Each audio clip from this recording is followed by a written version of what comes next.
আপনি কি এক ব্যাগ রক্ত দিতে পারবেন? মানে আমরা গণহারে আর কি রক্ত নিতেছি, যারা গরিব অসহায় আছে এদের জন্য আর কি, বা রাস্তায় অ্যাক্সিডেন্ট হয়েছে। পারবেন? পারলে অনেক ভালো হয়। ঠিক আছে, না পারলে যান। কি হয়েছে, এক ব্যাগ রক্ত দিতে পারবেন? আমরা গণহারে আর কি রক্ত কালেকশন করতেছি। দেবেন না, দিলে অনেক উপকার হয়। আপনি কি দিতে পারবেন? আমি কি আসতাম না, আমার শরীরে এমনি দিল। হচ্ছে রক্ত কালেকশন করতেছি, আপনি কি এক ব্যাগ রক্ত দিতে পারবেন?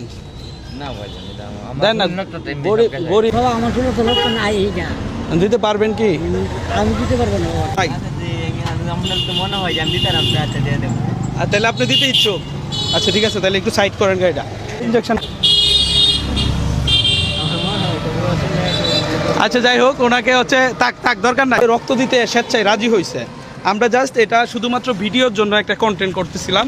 ধরো তুমি 1000 টাকা পাইছো, এটা তুমি কি জানতা যে আমি টাকা দিব? না আমি জাস্ট এটা 2 দিনের একটা ইনকাম দিলাম। আপনি যদি দরিদ্র হন, এটা আপনার কোনো অপরাধ না। তবে আপনার দারিদ্রতা, আপনার অসহায়তা নিয়ে যদি কেউ বিজনেস করার চিন্তা ভাবনা করে বা করে, সেটার যদি প্রতিবাদ আপনি না করেন, তাহলে আপনি অপরাধী। এখন মানুষের দারিদ্রতা নিয়ে অনেকেই ব্যবসা করে। সম্প্রতি এই ভিডিওটাতে আপনারা যা দেখলেন, ন্যূনতম জ্ঞান থাকলে রিস্কাওয়ালাদের কাছে বা এই লেভেলের মানুষদের কাছে এভাবে রক্ত চাইতো না। এখন আপনারা বলতে পারেন, রিস্কাওয়ালা বা দারিদ্র হলে কি রক্ত দেওয়ার অধিকার নেই? অবশ্যই আছে। তবে এভাবে কেন? এভাবে কেন রাস্তার মধ্যে রক্ত চাইতে হবে?